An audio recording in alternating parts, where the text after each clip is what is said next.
तो चलिए बातचीत का सिलसिला शुरू करते हैं। अंकल, मेरा आपसे पहला सवाल यही है कि सरकार के साथ आपकी 4 बैठकें हो चुकी हैं, अभी तक समाधान क्यों नहीं निकला समस्या का? पहले की बैठकों में ये होता रहा कि आप इसकी समस्याएं बताते हैं, इसको वापस करना बताते हैं, लेकिन आपने बिंदुवार इसकी कोई वो नहीं व्याख्या नहीं करके बताया कि इन पॉइंटों में कहाँ दिक्कत आ रही है इस कानून में। तो अब इस चौथी बैठक में हमारे जो लीडर्स हैं, हमारे जो अध्यक्ष हैं, हमारे वार्ताकार जो हैं, उन लोगों ने मतलब उसके बिंदुवार बताया कि यहाँ दिक्कत आएगी, यहाँ पर ये दिक्कत है, और वो उसको अब सरकार की समझ में आया है कि भी ये जो है वाकई दिक्कत हैं। पहले तो यही पता नहीं चल रहा था कि भी मतलब सरकार कह रही थी कि जो हमने जो तीनों विधेयक हैं वो हमारे बिल्कुल सही हैं, इसमें कोई दिक्कत ही किसी तरीके की कहीं है नहीं, लेकिन अब उनको मानना पड़ा कि भी हाँ इसमें दिक्कत हैं। तो वो दिक्कत जीनियन है, जब अब माना है तो अब इस आगे इच्छा भी मतलब ये उम्मीद भी की जा सकती है कि जब आप प्रॉब्लम मान रहे हो तो उसको हल करने का भी तो सरकार ही कोई ना कोई फार्मूला निकालेगी। वो क्या चीज़ आती है वो चीज़ अब पता चलेगा कल की वार्ता में। पर कृषि मंत्री तो कह रहे हैं कि हम कानून में रत्ती भर भी बदलाव नहीं करेंगे जो हमने कानून लागू किया। देखिए वो कह रहे हैं, तो अगर नहीं करेंगे तो किसान अपना काम कर रहा है। जब हमारे जो अध्यक्ष हैं, जो राष्ट्रीय अध्यक्ष हैं हमारे नरेश टिकैत, राकेश टिकैत, जिसके मार्गदर्शन में हम लोग यहाँ बैठे हैं, तो वो जैसा आदेश करेंगे।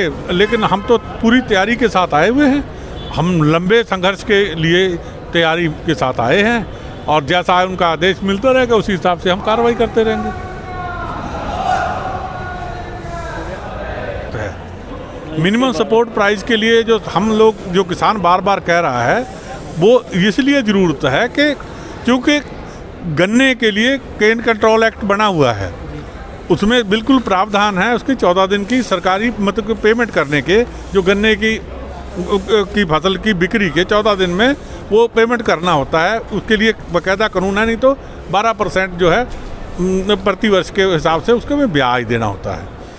जब ये पूंजीपति लोग जो जिनकी शुगर फैक्ट्रीज हैं वो उस कानून के होते हुए भी वो 1.5 साल निकाल देते हैं, मतलब वो उन पे सरकार कानून के हिसाब से भी दबाव नहीं बना पाती। अगर उसमें ये जो धान, गेहूँ या दूसरी फसलें हैं, अगर इन पे MSP लागू नहीं होगा तो इसमें किसान का शोषण होगा।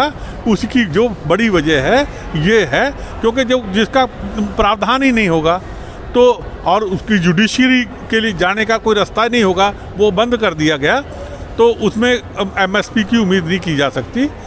MSP तो मस्ट है।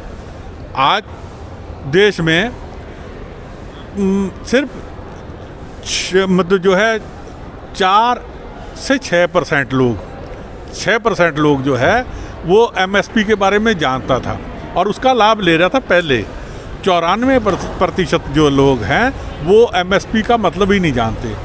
जैसे कई राज्यों में मंडीकरण है ही नहीं, जहाँ कहीं था बिहार जैसे राज्य में वहाँ ये जो है बिल्कुल ख़त्म कर दिया गया। वहाँ का किसान 1700 कुछ रुपये 65 या 70 रुपये जो है मक्का का सरकारी रेट है, लेकिन वहाँ 800 रुपये क्विंटल को मक्का की फसल बिक रही है, तो जिसमें तो किसान की लागत नहीं निकलेगी। वही हाल धान का है, धान में भी ऐसे है 1868 रुपये सरकारी रेट है, लेकिन 8 लेके 1000 से 1200-1400 रुपये तक बिक रहा है। तो इसलिए जो है अगर इसके ऊपर ये दंडात्मक नहीं होगा, ये जो MSP है, तो जो निजीकरण वाले जो हैं, जो पूंजीपति लोग हैं, वो शोषण करेंगे किसान का। तो इसका ये तो जग हाजिर है कि भी जहाँ मंडीकरण नहीं था और जहाँ है वहाँ उसको ध्वस्त हो जाएगा। वो जब उसमें जो मंडी से बाहर बेचेगा उसको टैक्स नहीं लगेगा, जो मंडी के अंदर ले जा कर के बेचेगा फसल उसको GST लगेगा। तो ये तो मंडीकरण को ध्वस्त करने का एक मतलब सुनियोजित जो है एक षड्यंत्र है ना। तो इसलिए जो है मंडीकरण बर्बाद नहीं होगा, मंडीकरण बर्बाद होगा तो किसान बर्बाद हो जाएगा। अभी जब मैं आया था आप देश की GDP के बारे में बात कर रहे थे, उसके ऊपर आप क्या बोलना चाहेंगे, देश की जीडीपी? देश की जीडीपी नहीं, मैं हैंगर इंडेक्स के बारे में बात कर रहा था कि हमारे देश का जो हैंगर इंडेक्स है वो 156वें नंबर पे है। हम दुनिया में 156वें नंबर पे हमारा देश में भूखे लोग हैं। और जीडीपी की जहाँ तक बात है, हम बांग्लादेश से पीछे हैं। वो जब 1971 में आज़ाद हुआ, हमारे हिंदुस्तान ने उसे आज़ाद कराया, आज उसकी जीडीपी हमारे से ज़्यादा, वो हमारे से ज़्यादा विकसित है। तो कहीं ना कहीं हमारे यहाँ खामियां हैं, या कोई हमारी नीति में या नीयत में कहीं ना कहीं कोई कमी है, तभी नहीं हम पीछे जा रहे हैं। तो क्या खामियां लगती हैं आपको, क्या खामियां हैं हमारी सरकार? तो जब जिसको करने वाले को उसका वाजिब दाम नहीं मिलेगा, वो घाटे में जाएगा, तो वो उसको कैसे करेगा? तो वो चीज़ है, जहाँ काम नहीं होगा वहाँ पर जीडीपी डाउन होनी है। हर आदमी काम करेगा तो जीडीपी क्यों डाउन होगी? उसको दाम मिलेगा तो वो खुशी खुशी करेगा, नहीं मिलेगा तो वो कैसे करेगा?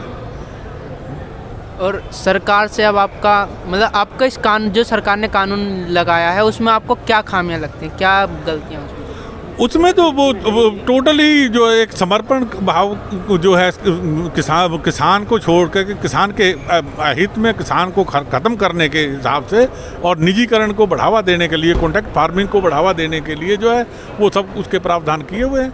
किसान हित का तो कोई प्रावधान है नहीं उसमें लगता है।